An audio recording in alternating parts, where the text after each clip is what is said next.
house is directly in front of it, on the other side. And in winter time, when there is no leafage on the trees to block his view, he can see her husband moving about, doing whatever it is Boris does in the evenings. Finn is with his wife.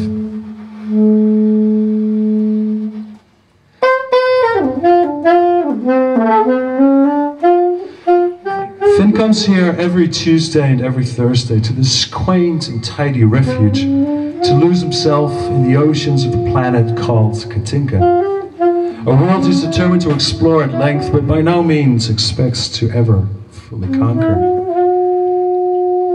Not that he really wants to, even if he had several spare lifetimes in which to fulfill such a daunting task. But he's an explorer, see? And an avid one at that.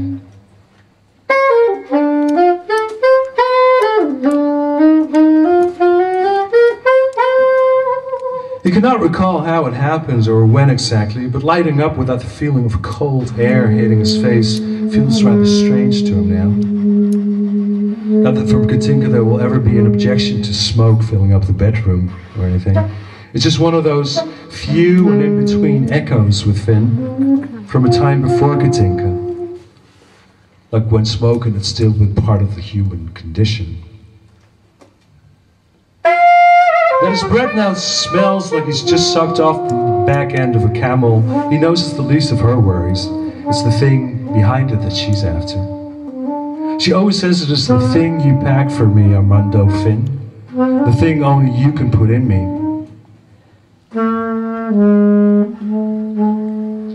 You know, it never fails to move me, he half mumbles, standing just a few steps away from the bed. How the night sky is always an eerie amber yellow here. No response. But he's not really expecting one. Finn has spent so many hours in this place, this sexy spaceship of his, that by now proper darkness and even a single star is enough to put him on the brink of tears every time. He looks back to the bed, he can see her squirming, and from the occasional spasm he can tell she's still not fully done coming. Just a few more hasty drags and Finn knows she will call his name, though with that most demonic efficiency of words he's grown to love so much about her and beg him to get back into bed. But most of the time she doesn't need words, not that many anyway. Just her squirming like that is often enough for him to seep himself back to her side unaided.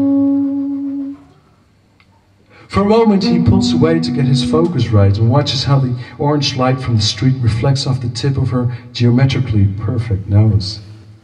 Her eyes, an excellent wintry light blue, cast against sharp dark brows, dance before him in the dark. He wants to ask her what she wants from him, what plans she might have for his mortal soul. But he knows this is one game she's far too likely to win. So he just lets her slide herself down and then continues south to reward his resilience.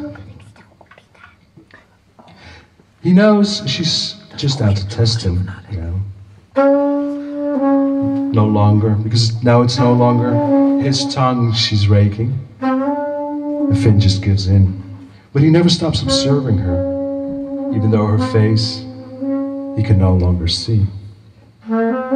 She releases him just to sense a possible reaction, but then gulps him right back up. He figures she's really not interested in anything else coming out of him, groaning hoarsely now as though she's about to Charlie horse again.